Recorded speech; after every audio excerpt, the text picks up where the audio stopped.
आत्मसाक्षात्काराय अर्हता।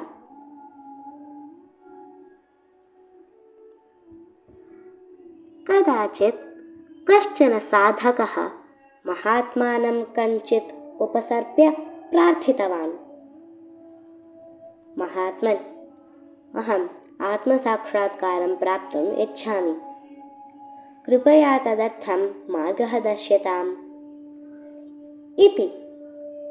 महात्मा एकं मन्त्रम् उपदिश्य, एतं वर्षं यावत् जप, वर्षानन्तरम् एतस्यामेव तिथौ स्नात्वा मत्समीपम् आगच्छ इति अवदत्।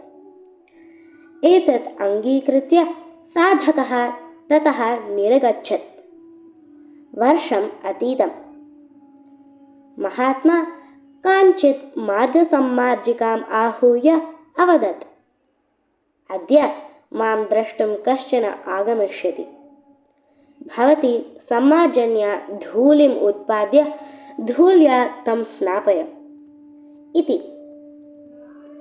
मार्गसम्मार्जिका तथैव अकरोत्। साधकः तां प्रहर्तुम् उद्यतः। सा ततः अधावत्। किञ्चित् दूरम् अनुसृत्य धावित्वा अपि ताम् अप्राप्य साधकः प्रत्यागत्य पुनः स्नात्वा महात्मसमीपं गतवान्।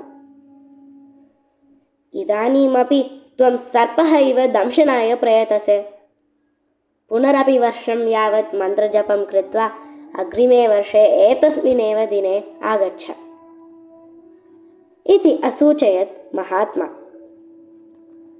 अनन्तरवर्षे साधकस्य आगमनदिने महात्मा पुनः तामेव सम्मार्जिकाम् आहूय अवदत्, अद्य भवती सम्मार्जन्या तं स्पृश इति। सः मां प्रहरेत्।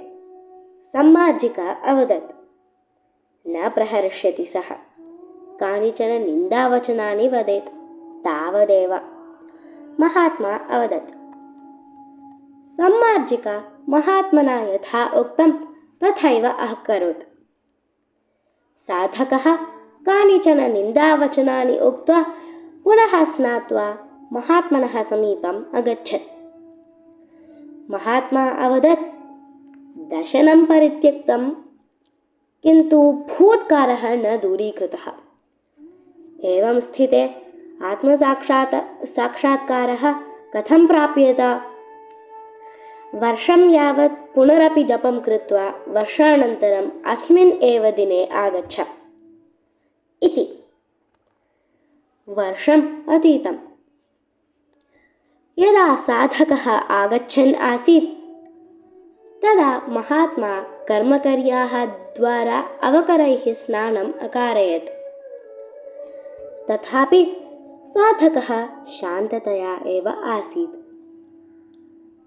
सः प्रसन्नमुखतया तां नमस्कृत्य, मातः, महानुपकारः कृतः तत्र भवत्या। पुनः पुनः परीक्ष्य उत्तीर्णतां प्राप्तुं मम साहाय्यं कृतम्। नितराम् उपकृतः अस्मि इति उक्त्वा तां नमस्कृत्य गत्वा पुनरपि स्नात्वा महात्मनः समीपम् अगच्छत्। महात्मा तम् आलिङ्ग्य पार्श्वे उपवेश्य, अद्य योग्यता निरूपिता त्वया इति उक्त्वा तं ब्रह्मस्वरूपादिकं बोधितवान्।